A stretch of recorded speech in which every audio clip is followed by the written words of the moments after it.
26. We are going to get started right now. We're going to begin today's reading with the headspace of masculine. Can I get 3 cards? We're going to be utilizing the Smith-Waite Centennial deck for the headspace of masculine. Can I get 3 cards for masculine right now? Oh, we got 4 cards coming out. We've got here the Ace of Pentacles in its reversal in combination with the 9 of Pentacles in its reversal, in combination with the Page of Pentacles in its reversal, in combination with the 3 of Swords in its reversal. That's a lot of pentacle energy. You know what? I feel like there's something really important here that I'm identifying, particularly in relationality to masculine energy. I keep on seeing in the space of working through, like this is all Libra energy. This is all that Libra, this is all that Libra full moon energy that we're seeing in Aries season. Let's get into it, right? Because, and I want to describe this, when we see a lot of pentacle energy, I feel like there's this false premise of identifying pentacle energy in the like the word that's coming through is the difference between, I keep hearing the difference between true scarcity and scarcity mindset. And what do we mean about the difference between true scarcity and scarcity mindset? And I want to describe this. True scarcity is scary, right? True scarcity is scary because true scarcity is scary. Like that's why the word scary is in it, right? Because it's the modality by which the attenuation point in terms of what is energetically missing, right, qualifies for how we energetically feel upon things. And so I see here that for a lot of the masculine energy, there's some kind of observation that's potentially occurring in relationality to the context between the difference between scarcity and scarcity mindset. Now, what is so toxic about scarcity mindset?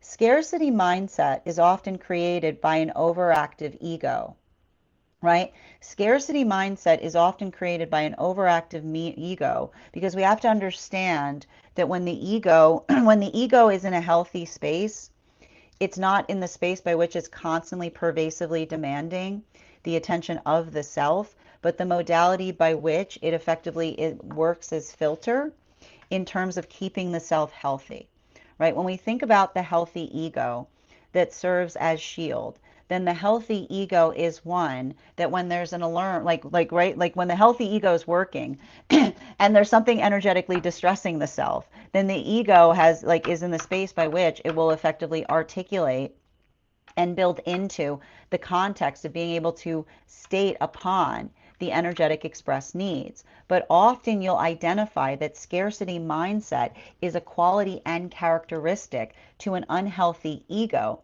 because it's the modality by which, right, we can have, like, it's the space by which we have everything, right? We have energetically everything, and then we see like something else and we demand more of it, right? Because we're working too much into the methodology of energetic comparison, right? And this is why it's interesting, because I almost see a lot of the masculine energy that is working through the energetic observation of the comparison that feels healthy in the space by which it is self-referential, right? The modality by which we work through the comparison of the self that allows the observation in terms of how we ourselves are able to effectively articulate upon needs that we have met and addressed, versus the toxicity of scarcity mindsets. Because you'll see, right, and the scarcity mindset is effectively the modality by which one constantly feels like one is on the brink of danger, even when one is fully, right? Even when one is fully energetically secured. And this is something that we need to work upon and heal, because when you understand the quality by which we effectively understand that, then we begin to be able to work through the energetic space of the ego effectively, because it's the observation between the scarcity mindset that often the ego wants to impress upon everything with, right, the clarity of the higher self that allows the context of perception. And the context of this higher self and the perception often identifies, right, that scarcity, right, scarcity, when it's true scarcity, does not exist in the mind. It exists in the energetic experience, right? It's the ability, it's the tangibility of trying to effectively find something and not being able to find it. So the minute, right, the minute that scarcity enters the mind, it becomes energetically unhealthy because, right, it's the modality by which, right, you'll often see energy like this, energy that's in a space of deep comfortability, but they continually articulate upon the fact that they're on the energetic brink. And that deeply damages the relationships, right? Because what happens, right? What happens when we can't relieve ourselves of scarcity mindset and we move into relationship, right? It's the modality by which we're constantly screaming, right? It's like the modality by which we're constantly screaming, help me, right? But the modality in terms of how we feel, that's it, pervasive, versus, right, the modality by which we feel actually stable. And the way you can usually tell, right, the way you can usually tell if you're working to heal a scarcity mindset is if you've ever felt stable, right? If you are currently actively working through a scarcity mindset if you're like, have you ever felt, was there ever a modality by which one felt comfortable, right? Because if you can recall a time, right? If you can recall a time when you actually felt stable, then then you are experiencing scarcity. But the modality by which you always feel that way, right? Like, is the scarcity in the room with us now? Right? Is the scarcity in the room with us now? This is what creates the toxicity in our experience, right? Because the modality by which we articulate and heal is by being able to assess our own feeling of desperation, right? And the thing about it is, when we're working towards a healthy space, the desperation isn't energetically pervasive. It's the ability by which we can effectively articulate upon, right? It's the ability by which we can energetically articulate upon that standard. So I feel like this is important. And the reason I see this potentially entering relationships right now is because, like I said, we've got we've got a Libra full moon in Aries season. And a Libra full moon in Aries season is always working through the space of trying to find a healthy or restorative sense of balance to things, right? And it's hard when things come towards us, right? This is what we see, right? When there's a lot of things happening, right? When there's a lot of things happening at every moment, it's very easy to feel like you move out of balance. But the ability to effectively restore the balance is one that we work upon within so that we can heal without. And so I feel like there's a lot of that energy that is effectively identifying that and recognizing it. And I keep on seeing, like, one of the beautiful aspects of experience is working through, and right, like, this is often how we describe love, right? Love is often identified in terms of the energetic balance that we feel that we bring to each other, right? And that balance is often one that we amplify and articulate as it relates to how we energetically communicate. Now, this brings us to feminine energy. And feminine energy, we've got here, I'm going to get 3 cards for feminine. I'm feeling inclined to utilize the Nouveau Tarot today for feminine energy. 2, 3. 3 cards. We've got the 5 of Swords in its reversal, the Emperor card in its upright, and the Strength card in its upright. So what are we effectively seeing? What are we effectively seeing with those 3 cards? And I want to describe, these cards feel very energetically different right now. And the thing I keep on identifying, the thing I'm identifying with a lot of the feminine energy is working into, it's working into the condition of understanding and recognizing, like especially with the Emperor and the Strength card, it's working into, it's the same feeling of, I feel like it's interesting because I see masculine working on balance. I see feminine working upon, and the word that keeps on coming through is cooperation. And the thing I want to describe, the thing that we see when it comes to cooperation is, you'll always notice this.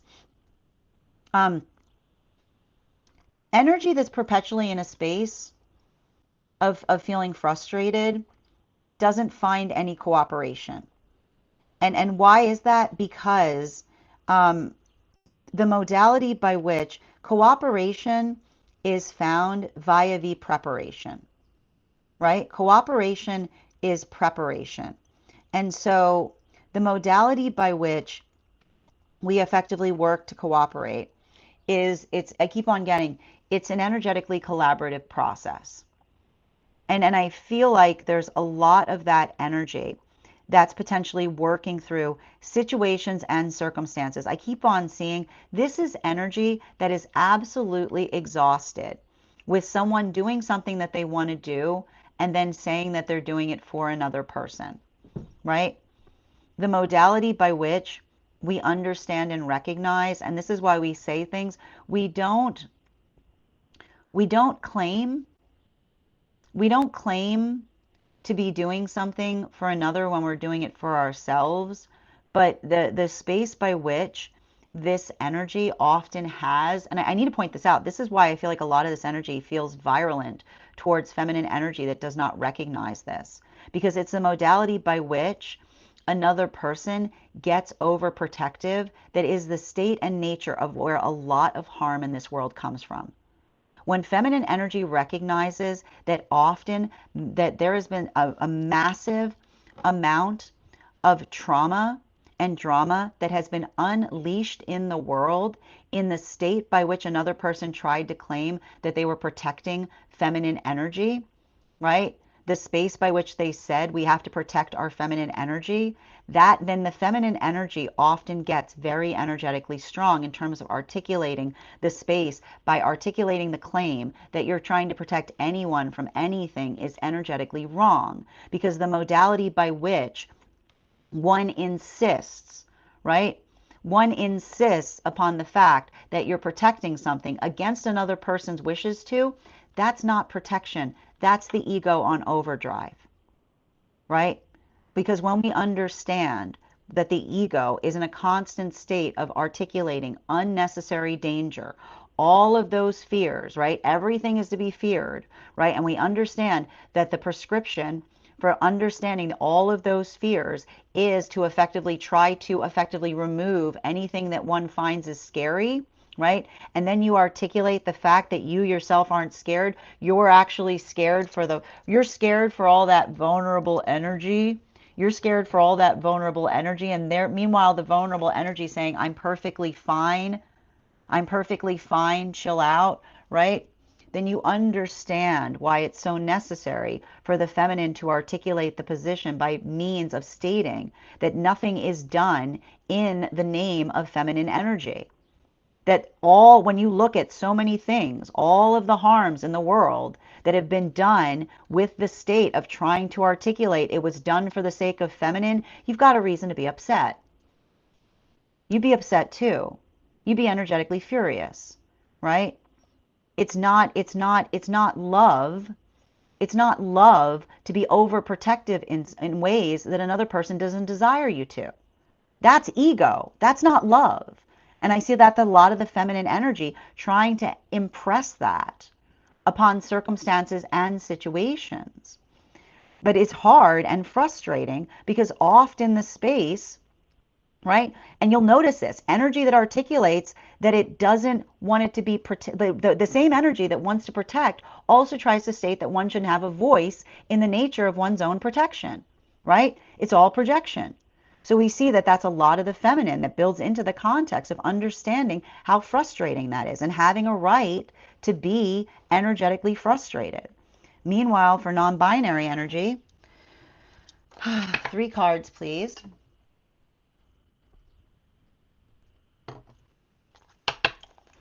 And we'll be utilizing the Aquarian Tarot for non-binary.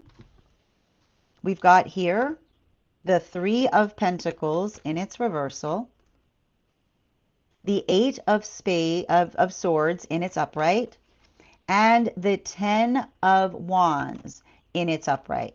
So what are we effectively seeing in relationality to the thing I keep on seeing with a lot of the non-binary energy right now? And the thing about it is there's a lot of this, there's something that's important here that is articulating and amplifying the nature and the shape of energetic care. And I keep on seeing when we work together, we get there, right? When we work together, we get there. But when we energetically fall apart, we don't, right? And I keep on hearing segmentation should only be celebration. Segmentation should only be celebration. And why am I keep on hearing segmentation should only be celebration? Because the modality by which we energetically segment upon something should allow the context by which we celebrate, but we don't articulate the space by which that segmentation creates exclusivity, right? And what do I mean by that?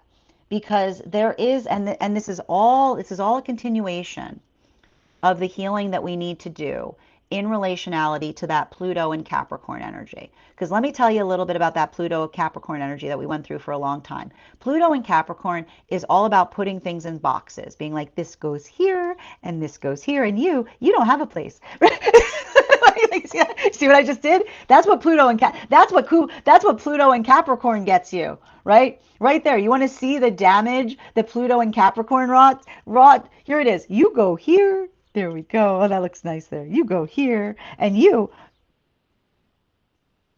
don't need that. Right? And that, like, there goes a whole person. There goes a whole person. What'd you just do? That was a person. No, doesn't fit in a box. It doesn't fit in a box. No, doesn't fit in box, can't stay. That's Pluto and Capricorn for you right there. Right? There's your Pluto and Capricorn, right? And it's a modality by which you understand that if something doesn't feel like it doesn't fit, then it's your responsibility to make room for it. That's what Pluto and Aquarius says, right? Pluto and Aquarius says if you are in the modality, if you're in the space by which you're getting so twisted up about putting something into a box that you'd rather what happened to all that, like, what's that pile behind you, right? Like, what's that pile behind you? What's all that stuff, right? That's the understanding of the inclusivity that creates the space of energetic harmony. Because the system, if you're building into an energetic system that can't fit something, it's not the things that are in the system that are the energetic problem. It's the system. And so we see, but I also see that that's a lot of the energy that understands, and I keep on saying this, segmentation is celebration. The modality by which we can understand things that are unique, that are delightful, that are energetically wonderful. But if there's something unique about you that makes you feel that you can't see something, or worse, that makes you feel like you're supposed to be scared of something else, that's not a gift. That's not a gift that you're getting. That's not a gift that somebody's handing you. It should be a blessing, right? The segmentation that we carry with us should be delightful blessings, right? It shouldn't feel like curses. And what is a curse? A curse makes you feel afraid. A curse makes you feel small. A curse makes you feel like you carry fear.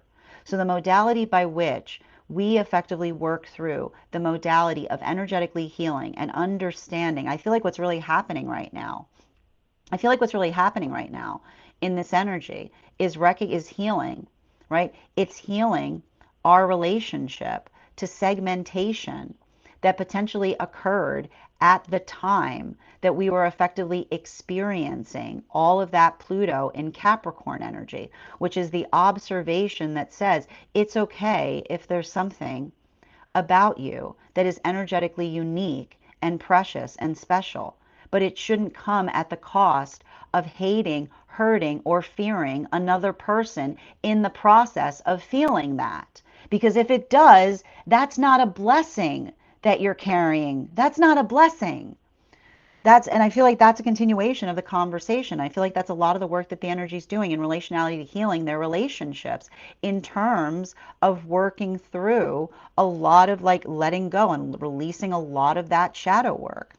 Continuing to get clarification, 3 cards, and we're going to be moving into the heart space of, back into the heart space of masculine.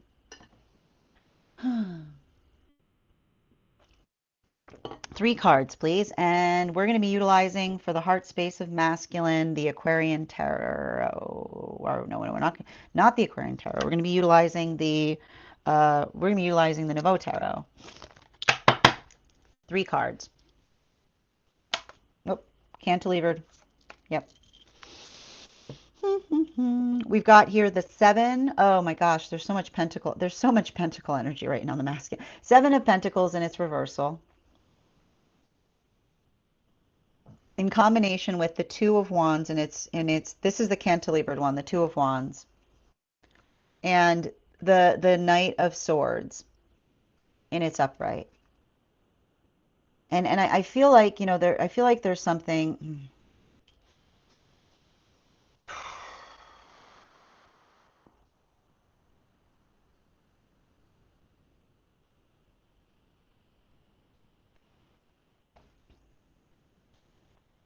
I feel like there's something really important that I'm identifying in relationality to um, the masculine heart space.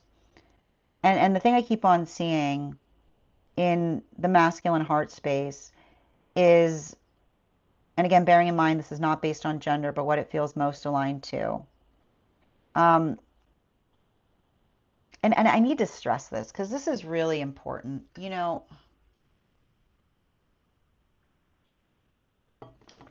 The way another perceives us tells us everything that we need to know. The way another perceives us tells us everything that we need to know in relationality to how we ourselves work through the understanding of, I keep on getting like, the way another perceives us helps us understand and recognize what we're energetically working to change versus what it is that we're working to let go of. And I feel like there's something really important about that, specifically and particularly as it relates to um, the nature and the understanding of what it feels like to be us, right? And I want to describe this. This is what we mean about the act of love being an act by which we understand and recognize the full force of being seen, right?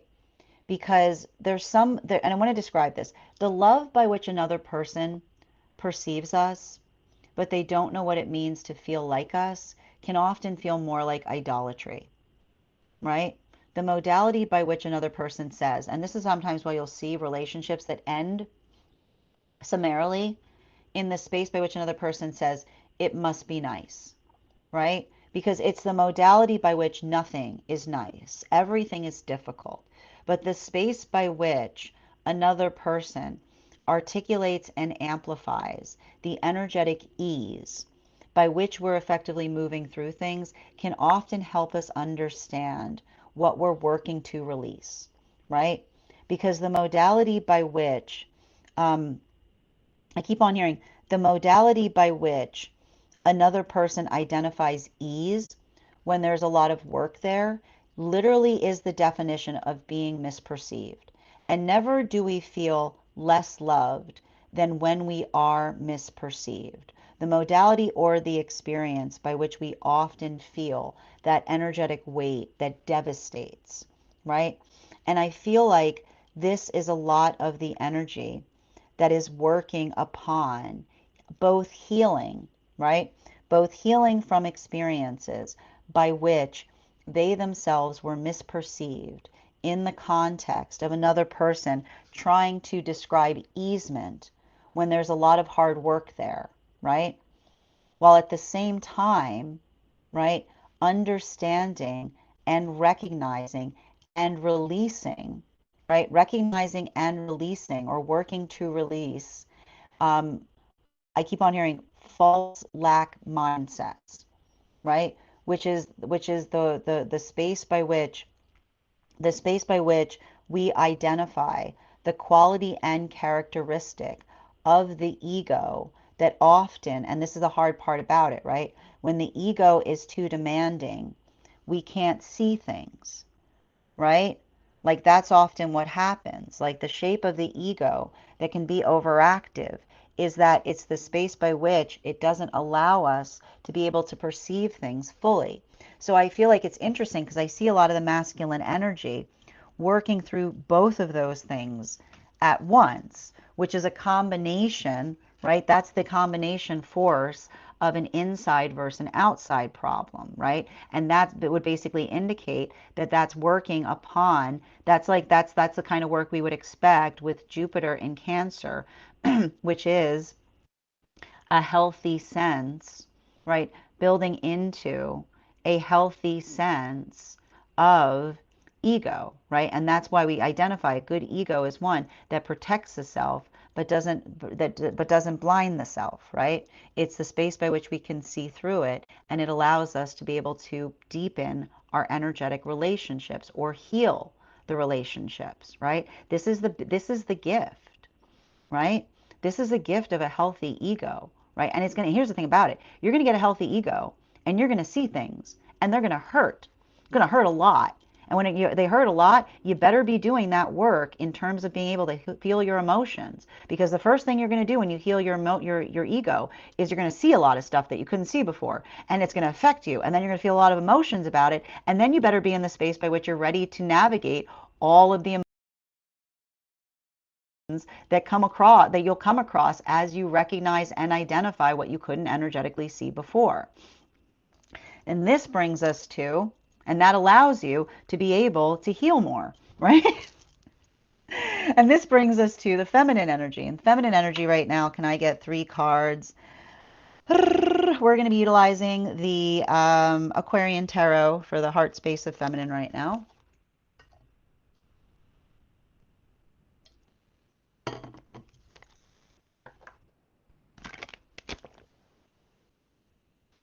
Mm-mm-mm. Mm-mm-mm.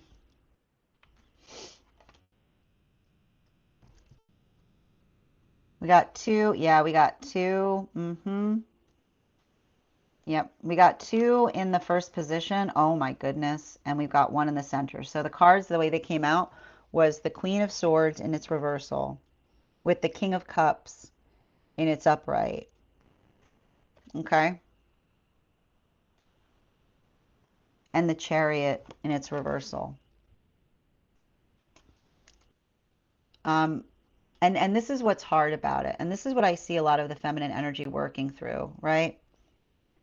Um, when we care about each other,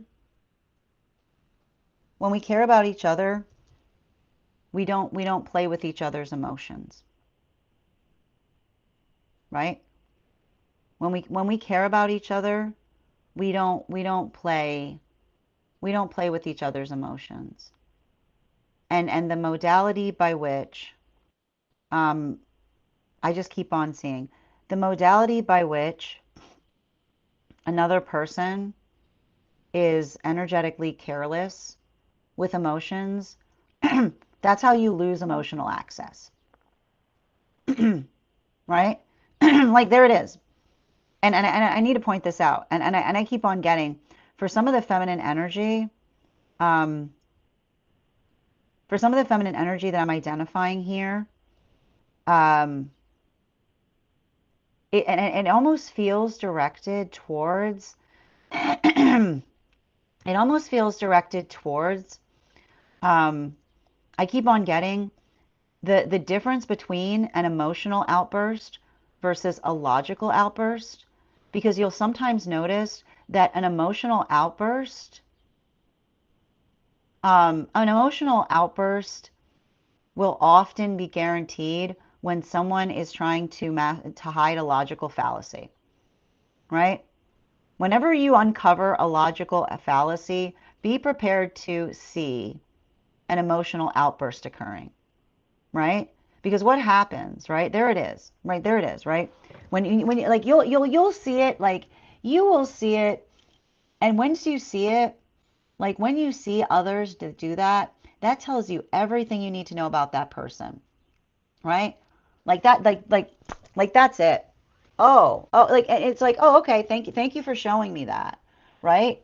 Because often you'll notice when another person, when you encounter a logical fallacy and it sets someone off into an emotional outburst, then you see somebody who's trying to distract you from the logic, right? When you see someone who has a tendency of moving into emotional outbursts to hide the fact that they're not being logical, then that is like that is all you need. That is all you need to see about another person, right? You're not going to get anywhere. You're not going to get anywhere with that person. You're never going to get anywhere with that person.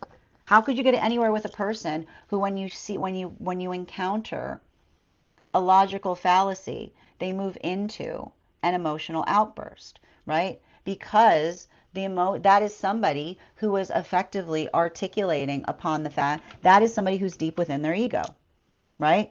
Because that is literally the sign of someone who is too deep in their ego. Because what it is, the ego is demanding something. What was that? The ego was demanding something. The ego was demanding something that didn't make any sense, right? And now you're energetically emotional about it, right? Right? It's the modality by which we understand. Like that helps us define ego-led action, right? You will always find that is exactly the sign of somebody who's moving too deep in their ego, because ego-led action will often create the space by which another person moves towards, right? Moves towards the emotionality, right? Moving towards the inclination, allowing the emotions to overwhelm. And then in the space by which the emotions overwhelm, when you try to bring up the logical fallacy, boom, right? Emotional, right? Boom.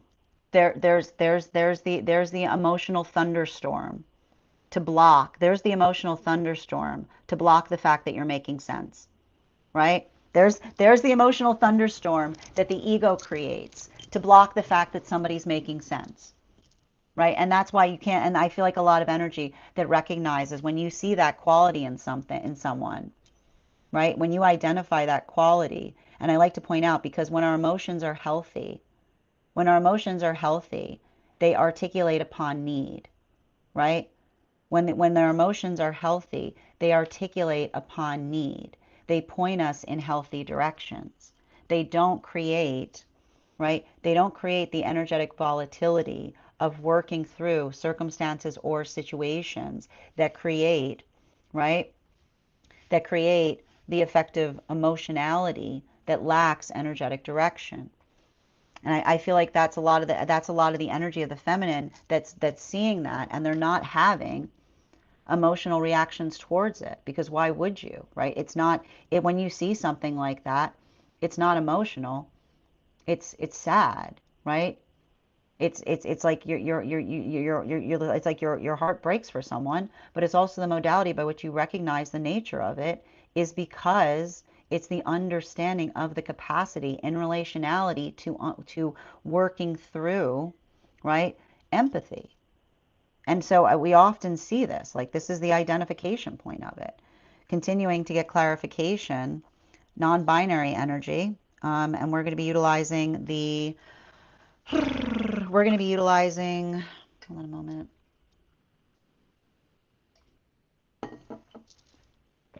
We're going to be utilizing for the heart space of non-binary, let's see, we're going to be utilizing the Smith-Waite Centennial deck. 3 cards. The King of Swords in its reversal. The 7 of Pentacles in its reversal. And the 9 of Swords in its upright. Um,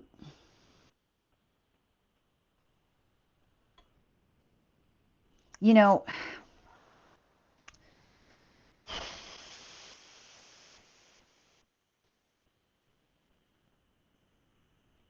I've got to express, like, I feel like there's a lot of energy in this space that it's like I'm trying to read this energetically, and like I'm like this is what I'm reading energetically, which is like, how do I describe these cards? Because I'm just showing, like, let me explain this. If you know what I'm talking about here, you know what I'm talking about, but I can't do that. I'm going to try to explain it. you know, I gotta, it's,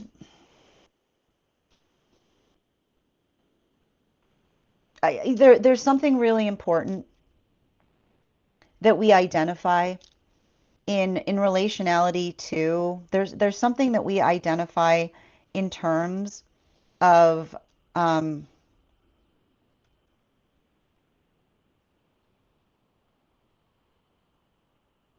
the best way I can describe what I keep on seeing here, and I feel like those who understand it will understand it, is um, we work quietly and we work tirelessly, right? Quietly and we work tirelessly upon things. And I feel like in the space of the emotions, I feel like there's something really energetically heavy because I almost feel like a lot of this energy is working through experiences by which um, like one often doesn't feel that one has the a right to have emotions, right? And the way I want to describe this is because I just want to explain this, right? Do you see how every time I read for masculine right now, there's a lot of that, right? And when I read for feminine right now, there's a lot of this, right? I feel like the energy has had the sacrifice that the energy has had to make to be able to be the person that they aspire to be is having not to be in the space by which they get to always express their feelings, right? Because the modality by which, right, this is the energy that feels that they have to work harder than everyone else, because if they express emotions, then another person tries to take those emotions and treat them medically, right? The modality by which the energy persistently feels the sense of always having to navigate things, because the shape of trauma articulates and tries to dictate to another, right?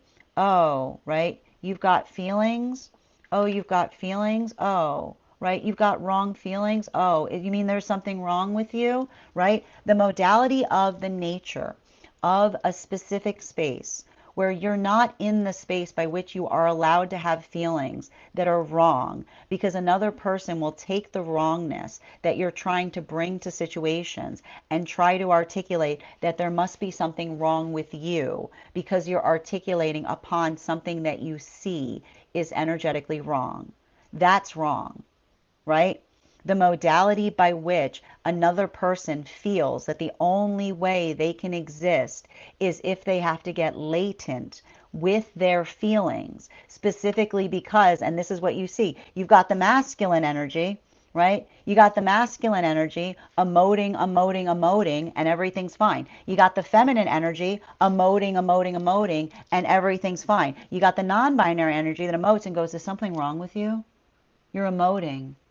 Are you emoting again? Is there something wrong with you? Are you emoting again? And that is why we see that a lot of that energy works through spaces by which it's hard for them to communicate upon their feelings, right? Because simply having a space, they feel like they have had to heal from situations by which they could not be, right? It's like the energy that says, you get to pick. Do you want to be authentic or do you want to emote? Do you want to be authentic or do you want to emote? Okay, if you're authentic, you're never allowed to emote again. Right? Okay, like you're never, that's it. Okay, fine, but you're never allowed to emote again. Nope, that's gone. Right? That's because that's the energy. Right? That is the work that they often have to do. And the space by which they have to navigate it, it's infuriating. It's infuriating. And it's not energetically fair. But it's not about fair. It's the identification upon why, right? It's sometimes why it's hard for them to express their care because that is the nature of the trauma that they're energetically carrying, particularly around experiences or feeling triggered in those experiences. Continuing to get clarification, bottom of the deck, and we're going to be we're going to be utilizing for the unconscious of masculine, we're going to be utilizing the Aquarian Tarot.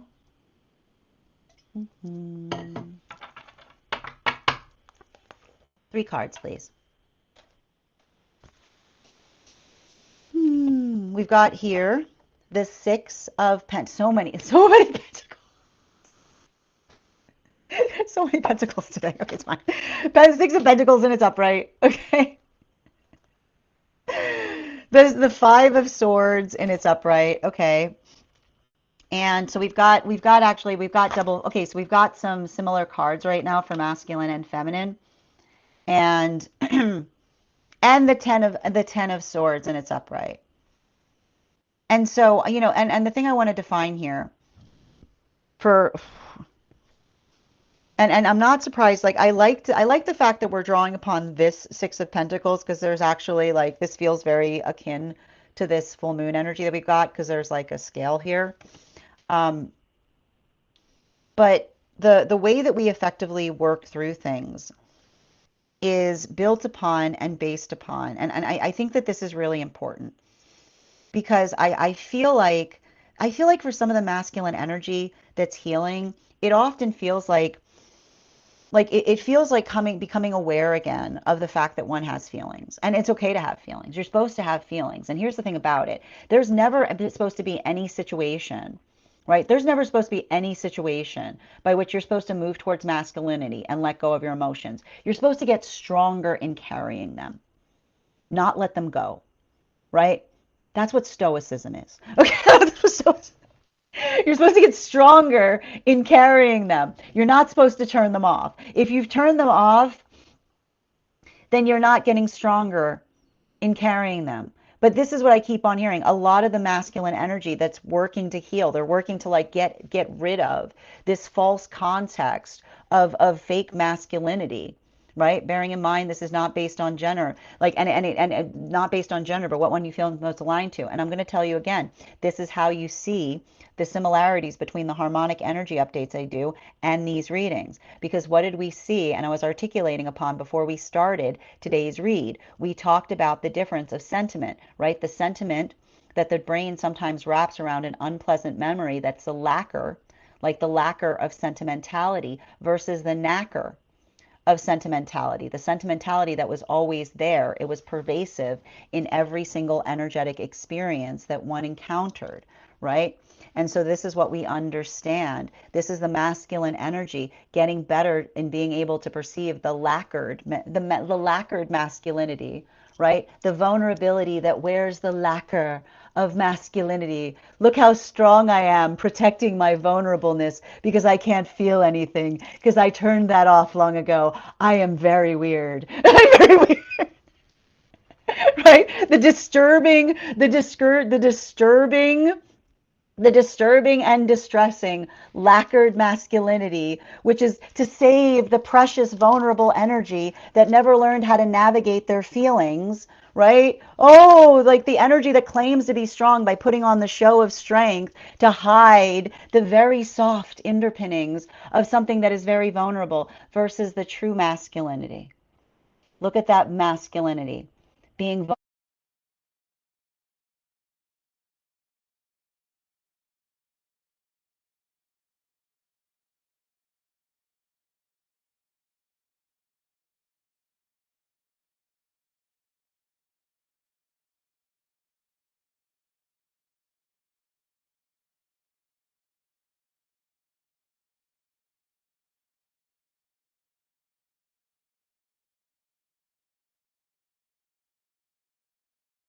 in danger, right? That's what the false masculinity says as they see true masculinity in places that they've never seen it before.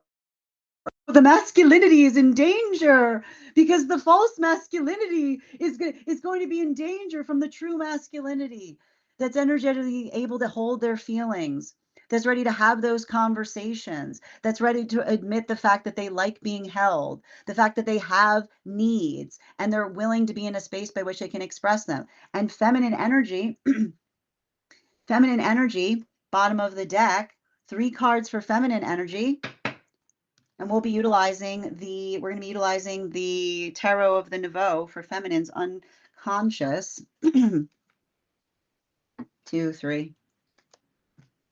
Yeah, same thing. This is a conversation of feminine with themselves, right? Which is like the 8 of Swords in its reversal, with the 8 of Swords in its upright, with the 3 of Cups in its reversal. Feminine energy, passive aggressiveness is the most dangerous thing that's ever entered the feminine experience in all the world. Because you have to understand, if you're worried about a boundary issue, and then you're not able to articulate what you need, then you're basically saying, I don't want you to violate my boundaries, but I'm never going to tell you anything, right? Then that is becoming, and this is the feminine energy saying, you become the nature, you become the force of your own destruction. Right? You hold the responsibility to your own destruction if you articulate that everybody should have boundaries, but then you're not in the space of articulating your own. Because you can't say something and not embody it. Because even when you say not embody it, that's passive aggressive. That's passive aggressive, right? The modality by which you speak it and then you embody it and then you're able to effectively hold on to it. So it's not just the space, right? It's not just the space by which you energetically articulate it. It's the space by which you embody it too. And I keep on seeing, right? Like I keep on seeing a lot of this energy that's able to understand, right? The difference between, right? The difference between someone saying, and you can't have both, right? You can't be like, you have to defend my boundaries, but I get to be passive aggressive to yours, right? That literally creates the force that creates the trauma around the self, right? The modality by which you cannot hold exclusivity as to who's allowed to have boundaries. Because if you hold exclusivity as to who's allowed to have boundaries, then that is entitlement, because you're basically saying that the boundaries only apply to the self. That is an entitled mindset. The way that we effectively, and you can't do it around feminine energy either, right? The modality by which another person tries to articulate and state, oh, right, I'm in the space by which I can do energetically anything because I'm embodying my feminine. But if you do it, right, then that is the hypocrisy, right? And when you observe that passive aggressiveness is the hypocrisy of standards, right? Passive aggressiveness is the hypocrisy of standards. It's the modality by which you say, oh, I respect you, but I don't really respect you, right? Oh, I like, oh yeah, of course, but not really. That is the degree of the toxicity that often makes energy flee away from feminine instead of feeling energetically welcomed by feminine, right? And this is why the work, right? The work is not entirely, right? The work, and if feminine's in the space by which feminine says, oh, the work is all on everybody else, that is not true. That is exclusivity. That's what needs to be corrected for, right? The work is mutual and everybody's working upon it in different ways. And so I feel like that's a healthy feminine energy that articulates that because they do the work. They do the work every day to try to make that experience better, right? And I keep on seeing that it's hard because even as they do so, right? Even as feminine works to do so, having to deal with other feminine energies, passive aggressive tendencies, the unhealed portion of the feminine energy that isn't inclined to do the work in terms of articulating upon the difference between standards and boundaries. This brings us to the non-binary energy. 3 cards for the non-binary, and we're going to be utilizing the Tarot of the Nouveau. 3 cards, please. All right, we've got here the 3 of Pentacles in its reversal, the 6 of Pentacles. So we've got a lot of alignment here that's occurring with masculine energy, and the Tower card in its upright. So let's talk a little bit about what we're seeing here in relationality to this. And this is what I keep on seeing that's like, and I need to stress this out, right? I like to point out a lot of the non-binary energy doesn't feel like they get to have the luxury of a crash out. Must be nice. Like that's what I keep on seeing energy. I don't know what else to say. It's like the energy that just looks around and goes, sees everybody else crashing out. I just see the non-binary energy being like, must be nice to be able to have must be nice to be able to have the luxury of a crash out, right? Because it's literally, I feel like that's what it feels like, right? The modality by which that one has to occupy a space by which one gets to be, it's like the energy says you can be authentic, but you just can't emote anything negative ever, right? Like, no, it's okay. No, we're accepting of you. We're accepting, we honor, we honor your authenticity, but just be aware you can never emote anything negative ever. Because instead of doing what everybody else would do, which is articulating upon the nature of the emotions, we're going to project it back onto you. We're going to over internalize it, right? The modality by which another person, right? And this is the thing about it. There's the unfairness in terms of authenticity, because in the modality by which we're able to energetically emote things, right? Emotions are not disturbing so long as they have healthy direction. But you can understand the frustration of an energy that often feels that they don't get the luxury of being able to negatively emote something because the modality by which whenever they negatively emote something instead of someone taking it seriously, someone goes, are you okay? Are you okay? Right? The modality by which that is the shape of the trauma that they've had to work to heal from, and also the shape and nature of what they're energetically dealing with every day. So I see that energy, right? It's like I feel like a lot of that energy is like sophisticated and being like, well, of course one has to be. Like what has to be? What else can one do? It's not fair. But it's energetically required in a world that is perpetually cruel to the self. And this is how we energetically fix that, particularly because I see a lot of that energy working through relationships by which energy often potentially says to them, you don't reveal much, right? The modality by which the energy itself often works into the context of being energetically tight-lipped about things. But this is because of the trauma that they themselves have experienced.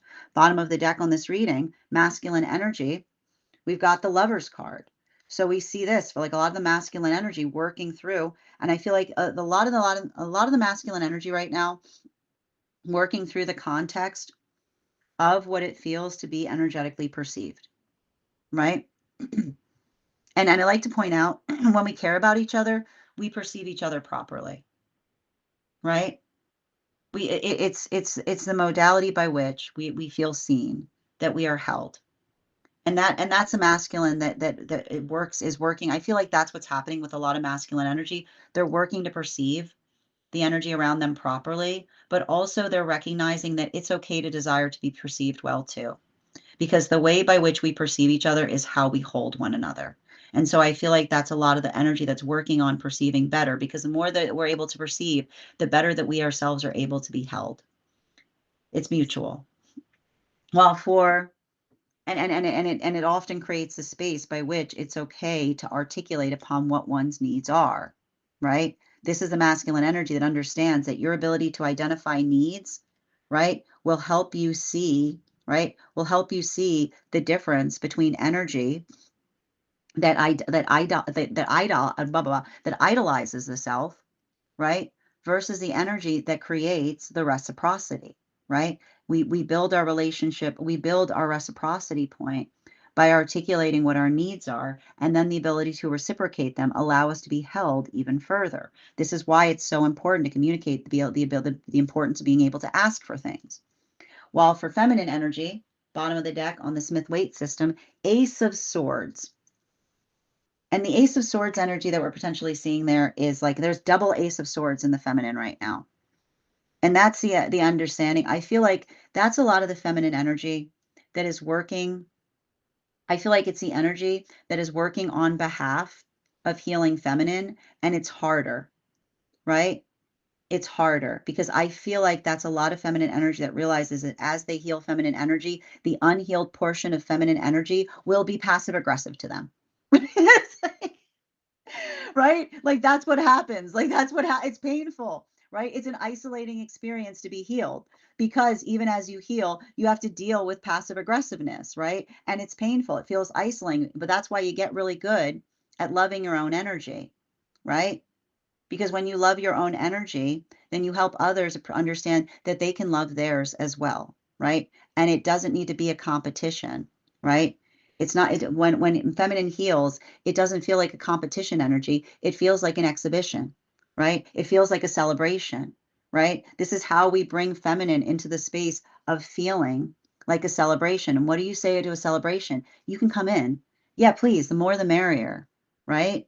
There's enough to go around. Yeah, we got all this joy. And here's the funny thing with joy. If I bring joy in here and you bring joy, we're going to have even more joy. The joy becomes abundant. It just share. It's just something that's shared. We never run out of joy when we're working to expand it. While for the non-binary energy, and this is the Tarot de Nouveau, Hermit in its reversal, right? I feel like a lot of this energy, like I often feel like a lot of energy often gets criticized because they're overly reserved.